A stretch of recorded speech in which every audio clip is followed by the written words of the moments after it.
Okay, we're live. Welcome, everybody. And thank you for joining us today. I'm Tanya Alfonso, VP of North America, and I'm joined here by our CEO, Roi Cohen. Hey, Roi. Hey, Tanya. It's hard to believe that we are already in December, and very festively in December here with our cherry blossoms, or not cherry blossoms, but anyways, I can't remember what these are called. So it's hard to believe that it's already December. This has been a year that has gone by so quickly, and we've had our successes across everybody in this community. I think, we can agree, successes, we've had our challenges. And one thing I think we can all agree on is that it has been a year of such rapid evolution in this space. And so we thought that this was a good opportunity to bring the community together, the Wolfpack community. So if you're out there, say hi in the comments, chat, and just bring everybody together to have a candid discussion. We're going to do something a little different today. It's not going to be slides, demos, big presentation. It's really just going to be a fireside chat with our CEO, Roi. So with that, have a good afternoon, good morning, good evening. Grab a cup of coffee or a tea.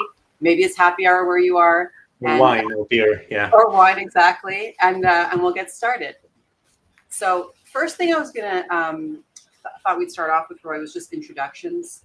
And in a very vicarious spirit, we like to have fun here. So I love this theme of living vicariously. And it's really, what are you doing when you don't have the CEO hat on, and what are what would we want to switch places with you for a day? Wow, it's a tough one. Well, I'm not sure I'm going to be that much of marketing, why you should live vicariously through me. But today I'm like a father of three. My oldest is 4, so 3 boys at home. So it's basically CEO and father in a full-time job. But generally speaking, in terms of things I used to do or would aspire to do back was rock climbing. Back in the days, I was practicing quite a lot, climbing in Israel, Thailand, Greece, whenever. So it was super fun. Also, we can call it hacking to some extent. Definitely a passion of mine from early days in the military service through even now, I would say. I think the excitement of getting your hands around a malware, well coded, well designed by an adversary, disassembling and really understanding what goes on, what went on their mind. I think this is a true excitement. It's almost you can always also relate to the attacker to some extent. Sometimes you get so familiar with them, you can kind of see how they evolve. Sometimes you also root for them, you cheer them, like how they just got over that and were able to penetrate. So definitely, analyzing, coding, hacking, climbing, you name it. That's kind of my passion. That is definitely things we can only aspire to. I could never be a hacker myself or out there, not that technical. That's awesome. And, when I think about Vicarious, it started in 2016. And that is one area to be I think we can all live vicariously through that. You started a company in 2016. It's now in growth phase, rapid growth phase.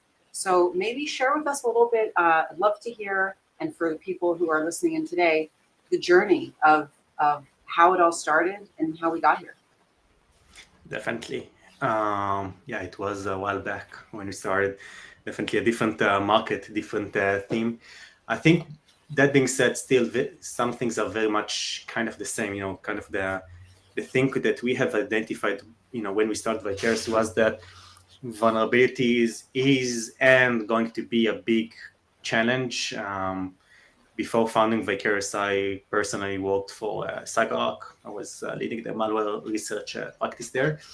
And I think kind of the thing that resonated for me was seeing that even, let's call it in a fairly limited resources company, we were able to find and disclose vulnerabilities, let's call it on a timely manner. And the idea was that if we, with limited resource, can do so, probably hackers, right, that are being paid day in and day out, they have the resources and the time to basically find vulnerabilities and to exploit as needed when needed. So it kind of creates an unfair advantage for the attackers, almost like timelessly. Okay, every time time along the day, they can just find problems and try to exploit it en masse. So when we started the company, we had like this idea that if those hackers got the unfair advantage of just finding an exploit and finding these unsuspecting targets and hacking them, why not trying to predict what those targets are going to be, and then trying to protect them beforehand. So we started the company, with a big dream of, we're gonna change the world with this kind of product. And as many startups do, we pivoted. So we started back in office in a small city, three very enthusiastic founders, and we been migrating the company throughout Israel. Then at some point we also went abroad. We were living in San Francisco for 6 months, and we got a lot of feedback. I think one of the things that really made us grasp the pain in the market was just developing, shipping the product, failing, reiterating, backing like again and again until we landed where we are today. And it's funny, that we at some point we had we did like a competition or questionnaire how many offices we had. I think on average we, at least in the first 2 years, we switched an office every 3 months. Okay, one of which was in the middle of the market in Jerusalem. The other one was in a shack in Givatayim, and another one was an apartment in San Francisco. So it always changed. And but I think was this because you were moving, or was this because you're just changing offices so much? We were moving. We changed offices for we didn't raise much. We can quite almost bootstrap the company for the first couple of years. And it was a matter of necessity. So basically, I wouldn't say that joining an acceleration program was kind of a thing that we aspired. It was mostly trying to lurk on the free office space. So we just search for places that were willing to accept us and find a place with a good connectivity and just walk from there. Starbucks was one of them for some time. Wow. So yeah, this is how we started. And yeah, we've been through a lot, as we're going to discuss, but we've been through a lot. I think for me, setting those milestones throughout the journey was always, try to self-motivate yourself. For me, it was like, first of all, hey, let's just get someone to buy it, the first customer. And then let's see it's kind of repeatable. And then let's get for the first 10 and the first $500,000 or million and so on and so forth. So setting those targets and achieving them, I think this was also kind of an exciting path, through the exciting journey that we experienced. And here we are, 2025, the tail end of 2025, and I will say, well on our way, past Series B at this point, established organization. When you look back at 2025, what would you say in this year are some of the accomplishments you're most proud of?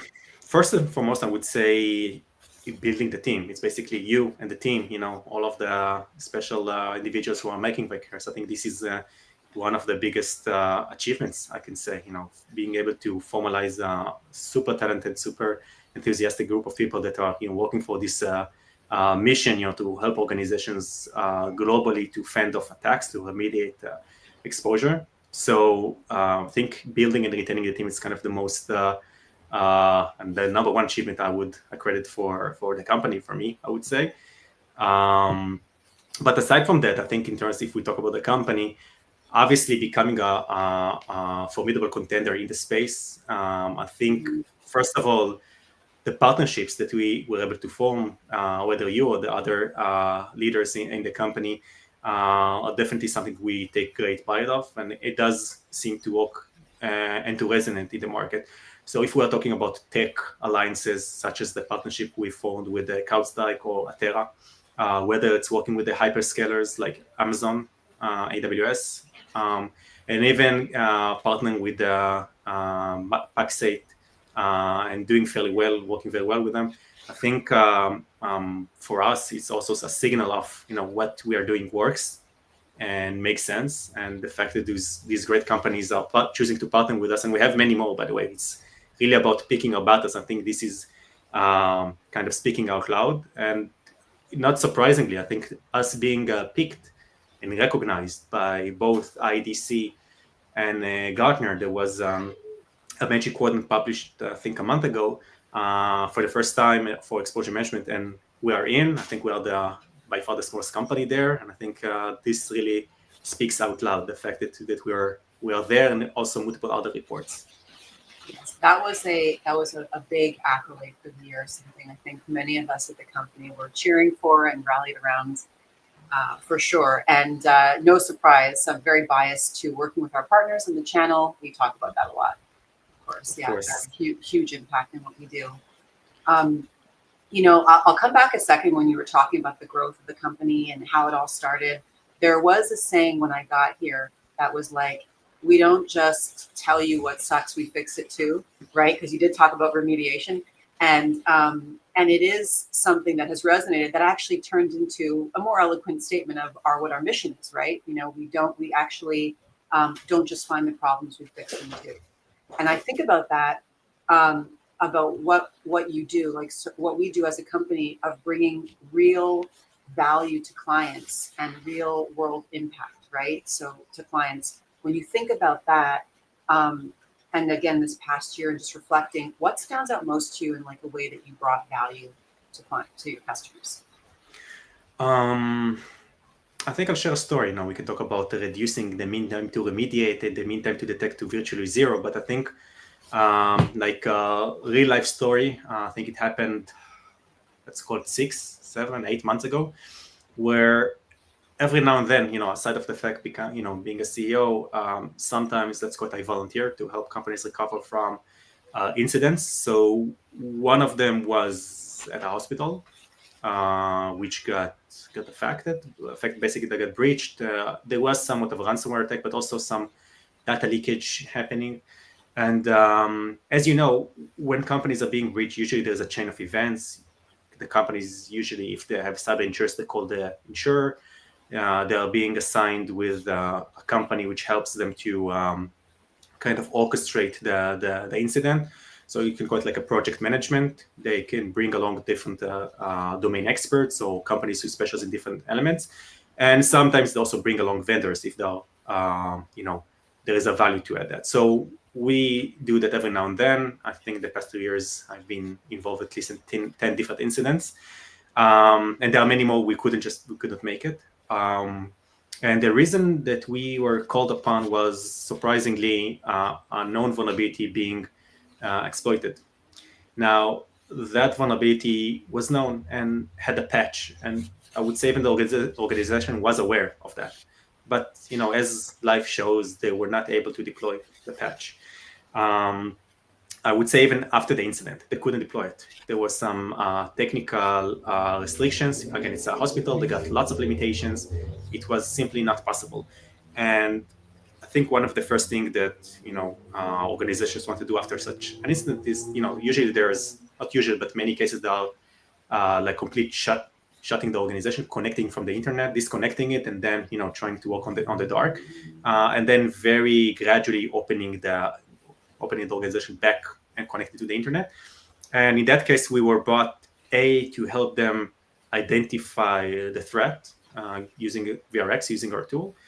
But more importantly, they had a suspicion where the issue is, and we came and we don't only patch, we also do additional mitigations. So in that case, we were able to get them back on their feet using the alternative mitigation. In that scenario, it was the patches protection, and we're able to get them back on their feet and basically saving patients' life, because the hospital in that few hours was offline. Doctors and nurses, going with notebooks and registering stuff. Some of the machines, like I think the MRI or the CT, were completely off. So yeah, it was chaotic.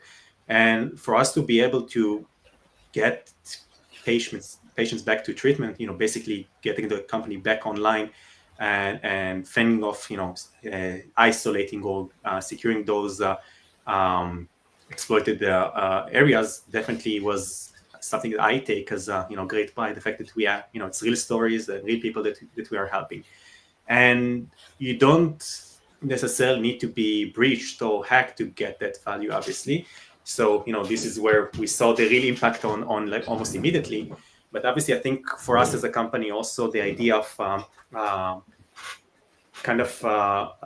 bringing that enterprise capabilities to the mass market. I think this was where, even when we started the company, this was kind of the idea. You don't need to be a super funded or well-resourced organization to have kind of top of the line security. So this was kind of the main value and impact we do see. Yeah, it's even that proactive versus reactive. I think vulnerability management has traditionally been very reactive, and getting to the root of the problem or mitigating ahead of time is the transition to proactive. But the healthcare space, very big here. Obviously, like they say, it's really a matter of life and death. It really comes back down to that. So yeah, thanks for sharing that story. Let's switch gears into industry focus, right? Just broader in the industry. One of the things, like I mentioned at the very beginning, rapid evolution in this space. And even Gartner came out with a new category in this space. And so the vulnerability management category has evolved. And now they talk of it as exposure management category, and CTEM and all this. So how do you see that shift and as it's evolved? What's your take on that? Vulnerability management to exposure management? Yeah. Maybe first let's talk about the why that shift is happening. Look, 20 years ago, when what was the IT layout of an organization? You go to the office, you have like there's a desktop, you have the keyboard. Somewhere in the corner of the room, there's the cabinet with the switch, and it connects somewhere in the dark to a server, and that's basically the company. Everything was on-prem, local, connected internally. And at those days, finding and fixing vulnerabilities was easy. Basically, you go, you plug another device to that switch. You go plug, which scans the network. Maybe another device which goes and patches, and the volume was very low, and it was easy, fairly easy, fairly manageable. And as things evolved, with the sheer volume of issues and the complexity of attacks and even the complexity of the fixes, the fact you have a patch alone doesn't mean you can go and deploy it, as many cases, as also in the previous story. So the market is evolving to a point of consolidation, which is a must. There is a global shortage of people, of engineers, which are skilled and capable of fending off attacks. And by the way, this is why we see a big trend towards service providers and MSSPs, because companies cannot hire, retain, and train those individuals, those engineers. So the market is going towards consolidation and a unified view of finding, understanding, or prioritizing, and eventually fixing those issues. And as the pace of the attacks and the average time to exploit goes down from couple of months to a few days, as the last report was showing. Eventually it really is geared towards automation. It's inevitable. If we are going to extrapolate the numbers, maybe even in a few years, we're going to see the average time to exploit goes down for a day, maybe hours, who knows. So automation is definitely inevitable, and consolidation is inevitable, because having two different systems which are not well communicating with each other and trying to train and integrate all the time, I think it's challenging. So I think this is why we are seeing that transition to exposure management. I think Gartner, I'll give them a lot of credit, but I think they only kind of named already an existing trend. We, as a vendor, we doubled our customers base in the past year. So we have, I think, a lot of data points we see in the market. I think you see it for yourself. We see more and more RFIs and RFPs which are looking for a singular, unified solution to map the issues and eventually, kind of fix stuff. So this is what we see, the shift in the market and in the reasons behind it. Mm-hmm. Yeah, it has been so much has been going on there, and yes, we have seen the shift or our growth of customers. I'll just give us our plug at Vicarius. We're up to 1,000 customers. We're across 70 countries, 150 partners. So yes, we do get a lot of this feedback, which is great. When I think about these organizations, right? So like you mentioned, it is kind of interesting to think about how it was so straightforward before. You would plug it in, it was on-prem, and then IT would be addressing this. I feel for clients now when I talk to them, and they're broader organizations, and it's been an amalgamation of mergers and acquisitions, right? So they're a company that's grown through M&A activity. And on the front end, these companies, of course, they grow and they have solutions that they offer. On the back end, there's still a lot of different functional separate teams of IT. And then you have the security team. So on one side, you have the team that's finding everything, who we talk to a lot. And on the other side, you've got all these different disparate teams, not necessarily coordinated in their efforts, that are trying to fix the problems, right? So it's that whole like throw it over the fence, try to fix it. If you're putting yourself in the modern security leader or IT leader today, I feel for them, because it's like they have to bring together this whole piece. And you talked about consolidation too. So like, what do you think is shifting for them, or like what has to happen for these organizations? We have a solution. It's not we can't lead a movement, but like, what do you think is happening with these organizations? First of all, I think I think you hit the nail on the head here. Like, yeah, exactly. This is what we see in the market. I have a story just on that specific scenario. For those of you who remember Log4Shell incident, let's call it, or vulnerability a few years ago, I actually have been working with a prospect at the time. And when that, we were just demoing, showing them kind of what we can do. And I actually participated in the meeting where the CISO brought to the room the different domain owners. So they had, it's a big organization, okay? They had a director in charge of the cloud. So that's one. They had a director in charge of the IT, at least the Windows boxes. They had another director in charge for the Mac and Linux, basically, domain. Mm-hmm. And one which was, kind of more delicate areas, I don't know, the CEO or whatever. And basically, they all assembled, came to the CISO's office, trying to discuss the options for how they're going to address the Log4Shell. And what they heard was, first of all, like, they very diverse strategy. Everyone kind of crafted their own playbook, and some of them just said, "Hey, we don't have anything we can do for the time being. Let's regroup in a day or in a week." Others, suggested some ideas, but it was very scattered. Okay, I think we cannot even look at IT as a singular department. As you said, sometimes multiple system owners, multiple stakeholders that you need to take into consideration. And when you also relay the responsibility to them, I think the inevitable outcome would be a very diverse and not necessarily homogeneous strategy. And I think it's a real pain, eventually. For first, I think the challenge of knowing if you are affected, I think the attack surface today is enormous. It's not only, it's well past servers and desktop. It's also the cloud or the mobile or identity or brand. There's so many areas it affects you.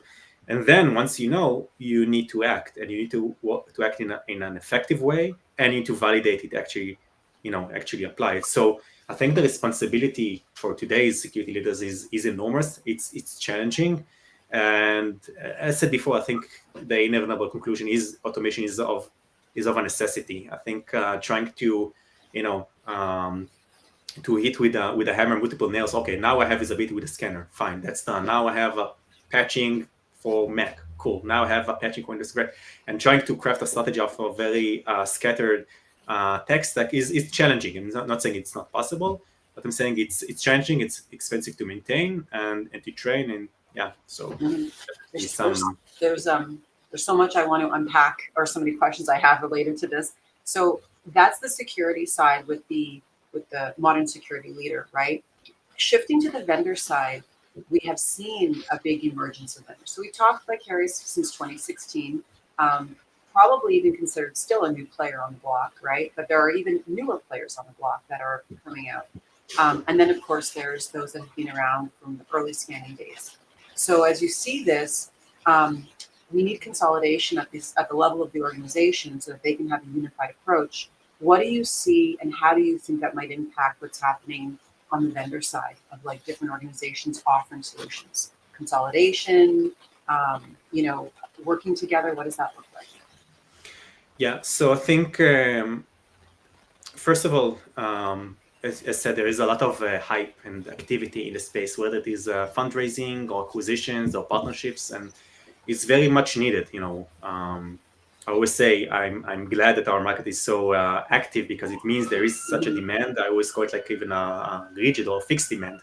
It's something which is almost everlasting. It's one of the top 3 or 4 things in the the security or IT stack of any organization. Antivirus, firewall, patching, and vulnerability management. It's like very fundamental stuff. And we see those incumbents, which some of them go to the direction of all in with integration, saying, what, there is an existing tech stack, let's rely on that and try to digest and optimize. Others try to do try to be those arms and legs, do the actual actions, to scan and to patch and do whatever. As for us, we do the hybrid approach. I think kind of a mind shift we also experienced throughout the years was not acting as a closed garden, but also opening the platform for integration. So we'll discuss also about what is coming up in 2026 next year. But generally speaking, I think this is something we also realize that while for SMB it may resonate and the SSPs obviously, but also when going off market, we need to play nicely with the existing tech stack. So in the space and what we see in the market, definitely it's going to be more startups emerging. Some of them will, given that the attack surface and the exposure, domain is so broad, there are going to be always new vendors covering those new domains. We had like serverless a few years ago, container security, all of that. So there's going to be the incumbents are going to focus on that, and some of them are going to be acquired, some of them are going to be partnering. And there's going to be the big players who try either to buy or build their way downstream. Yeah, absolutely. Okay. Yeah, thanks for that. And do you think it's just an enterprise situation? In other words, like, do you think it's only for large enterprise that this is a problem? And you commented on it before with the lack of talent that there is, right? There is really a shortage of talent in the cybersecurity space. And we do have a lot of our MSP partners that are here today. And what do you think is happening? Like, they serve the SMB market. Do you think the SMB market is, at risk here and should be really concerned about vulnerability management? Yeah, of course. I think eventually an IP is an IP. When you have, there are so many experiments done by super talented professionals where they put a server online with open ports and known vulnerabilities, and it's you open a clock and you see for when it's hacked. I think we also did this experience a few years ago with a vulnerable MongoDB. So in the end of the day, it doesn't matter if you are a small retail shop with a handful of POSs or servers and it's open to the internet, or you're an enterprise eventually for an automated scanner, and soon to be or already is agentic scanner which finds and exploits at scale. It doesn't matter if you're an SMB or an enterprise. So it's definitely a cross-size, cross-market challenge, I would say. Yeah, it's really those tools don't distinguish between one and the other. Obviously, for targeted attacks, the enterprise is far more appealing of a target. I can say on the previous point you've mentioned, I was involved in one of the biggest pension funds here, basically supervising, let's call it 20,000 devices. And I agree. I think that for us, for instance, it was very hard to find people, even back then, to find skilled people that are able to plug and play, gonna come in, gonna take care of stuff, and gonna unfold our security strategy. And I think it's getting, I wouldn't say getting worse, but numbers do show that it does get worse. And we see, I think something which really surprised us was that we see even enterprise start to relay that business of security, to some extent IT, to service providers, to MSSPs and MSPs. So I think this is a shift that we see from our global reach, that it's no longer an SMB saying, you know what, let's focus on the margins, let's outsource that, and someone else going to take care of that. We see also enterprises going towards that direction, and we see more domains now being offered as a service. So for us, for instance, I think traditionally finding vulnerabilities and fixing them wasn't a domain of specialty. I think this is a fairly new kind of greenfield domain where we partner with those service providers, and it seems to resonate.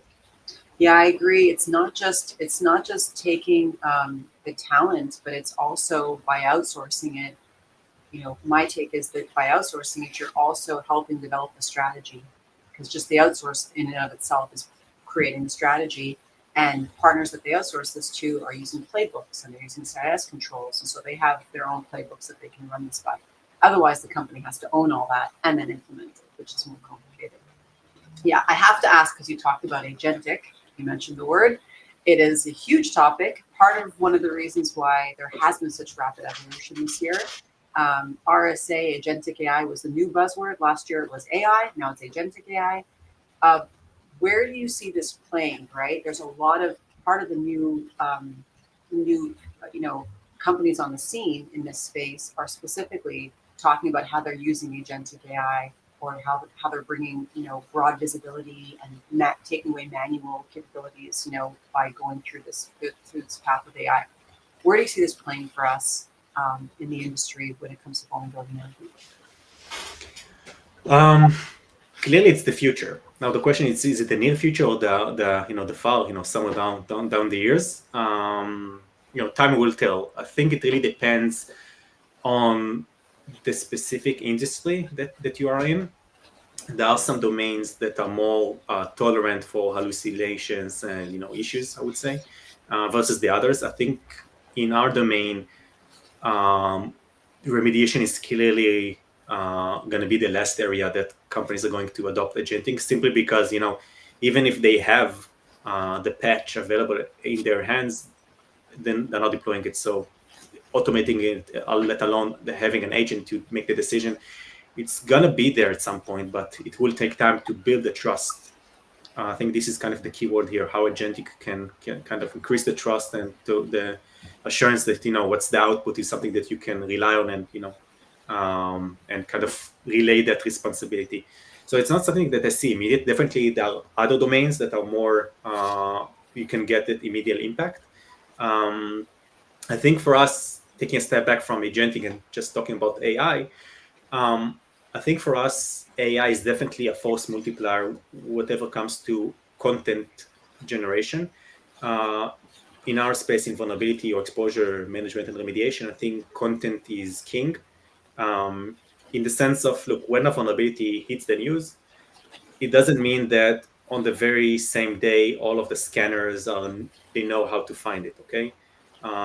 Some of them got their own research team, some of them got feeds, but eventually someone needs to craft a recipe, what's the prerequisite for that issue to be found, okay, and feed the engine that scans and eventually identify it. Same goes, by the way, with the patching. So eventually someone needs to craft or find the package and the different arguments and, build a script or a flow that eventually goes and deploys that. So Gen AI has great impact or value it can add here. First, for the discovery, basically crafting those signatures automatically, autonomously, without the human factor, or co-piloting at least an existing research team. And same goes with remediation. And as for us, we are using Gen AI to faster find those issues and also to faster craft those fixes. What I would say, I find it hard to believe still that customers will go and deploy blindly, trust blindly AI generated content. This is why, for us at least, we are vetting those, at least subset, because we cannot do it, talking about the tens of thousands of those fixes. So we are vetting a subset of those issues alongside, I think the optionality play where we have the patches and the virtual patches and the scripts and the workarounds. So all to say, I think AI has multiple areas it can participate, which eventually you're gonna add or plug in the agentic once you feed that agent with the right information. Yeah, you touched on it with something with scripting, because that I'm vetting it with our threat intel team. But that's one thing. In the last year, I have seen the scripts double, and we didn't touch on this yet. But in the landscape exposure management, Gartner is predicting that more than 50% of the landscape won't even be patchable. So, have a patch, right? And so we have seen in the last year in our V Society that the scripts have doubled. So that's a lot of yeah, exactly. Stay tuned. Stay tuned.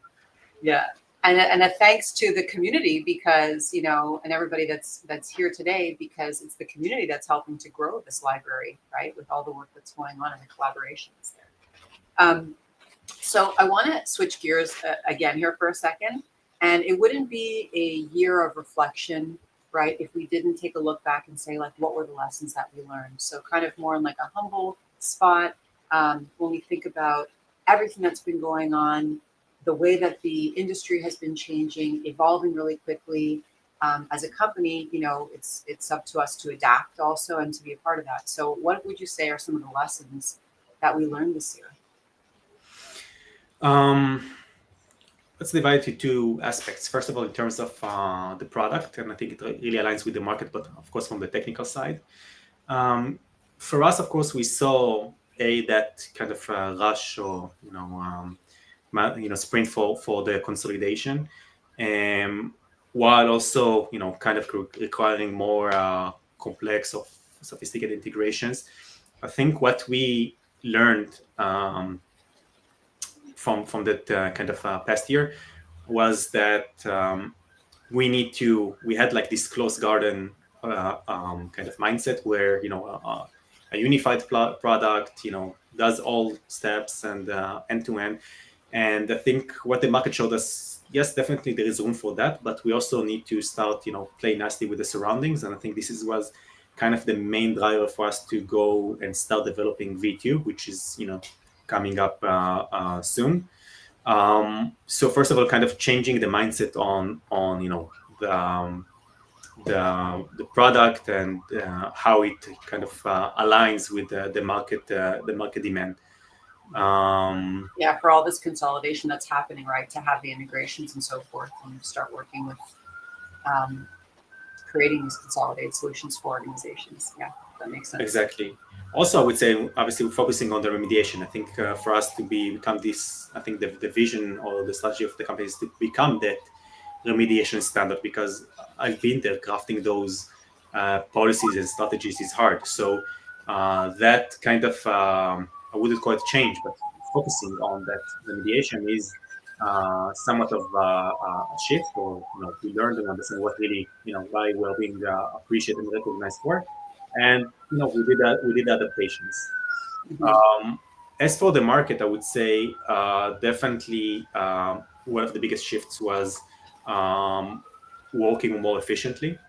As a startup, there was always the expectations to double, triple the other way around, or grow at any cost. And I think the market has changed in a way that it's, growth alone isn't the only parameter that you're being valued for. Um, so we also did some changes in the organization to be better aligned with that. So it does talk about being um, um, more responsible and more clear where we are focusing our attention versus let's sell wherever people will look into here. It's more like, okay, no, we know our ICP, who's the target audience that is going to get the most benefit. Yes, it's a mass market problem, but still there are places that even us as a vendor are more successful, or the value or the impact is much more meaningful, and going towards those directions versus the others. I think the fact we are a partner-first company, working with partners, with services providers, I think this strategy is proving to work very well, and I wouldn't call it double down because there isn't much of a change, but I think the partnerships we found in the past year is a real signal of that we really believe in that approach. And those partners, I think the nurturing and the training we do together and the joint operation, I think this is one of our strongest force multipliers that we see. Yeah, I can say firsthand in working with partners and working with clients that it's a staggering data point that 75% of organizations still do it manual. Like they still remediate manually. And we talked about this through this whole chat on how, it started off with just seeing a problem, fixing it. It was very manageable because the volume was very low, and this automation is coming to it and how to be more proactive. And our focus on remediation, when I think about this, I think about the use case very specifically, which is helping to reduce the manual workload. Because organizations with security shortages, with the volume that's there, their talent shortages, just do not have the time, do not have the bandwidth.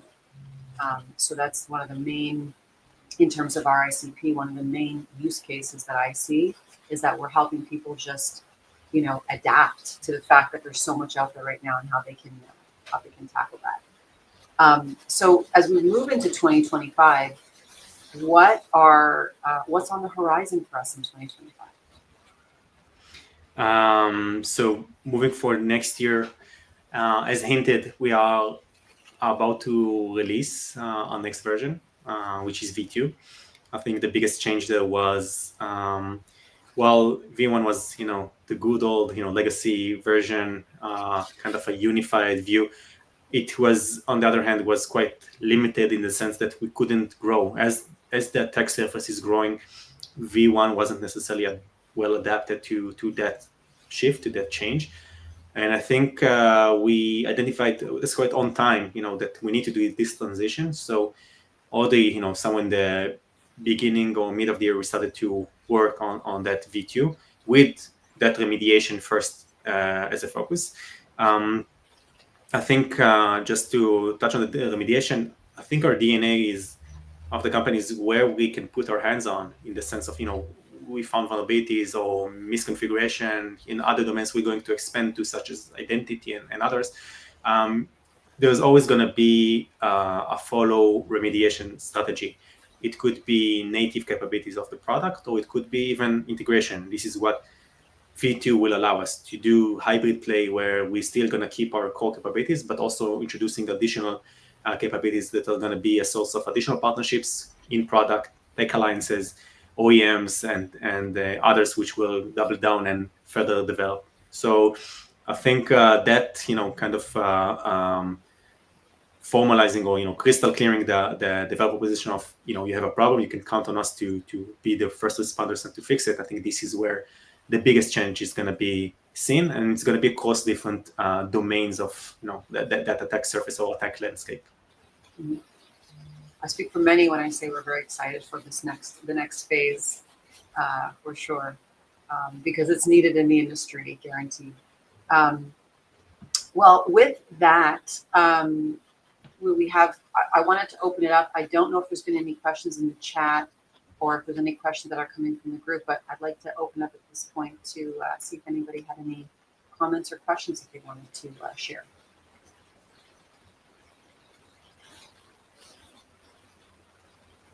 And I guess, I don't know if Evan, you can hear us, or if you put anything in. Let's see.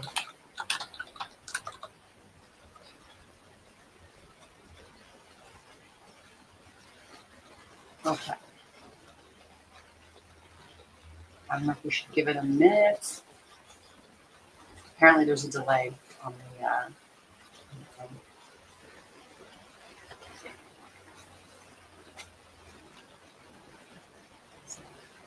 Okay, well, we can come back to it. If any questions come up or in the chat, we can certainly respond to those live, or we can do that.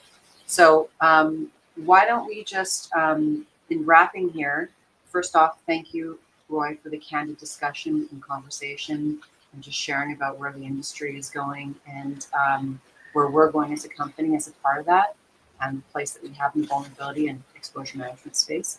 Is there, what final words do you want to leave for everybody on the call today? Yeah, first of all, of course, it's all about the people. So I'm first to thank you and the rest of the team, you, Tanya, and people behind the scene, Agna and Evan, which, to make it happen.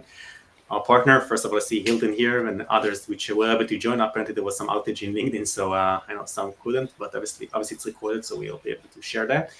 And to our, large group of customers and partners for trusting us, we take it with great, great serious.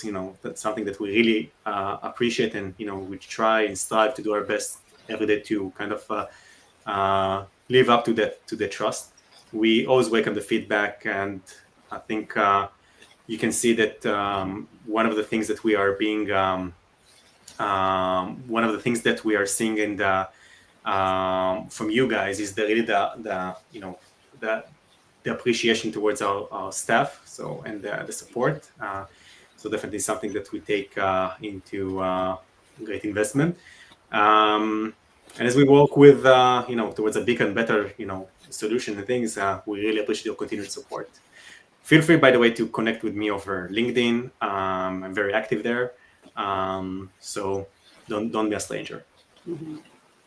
Thank you. Thanks for the comment. I was going to try and do an emoji, but I don't know how to do that in this platform. The thumbs up. I'm excited for the platform. So thanks again. Thank you everybody for joining today.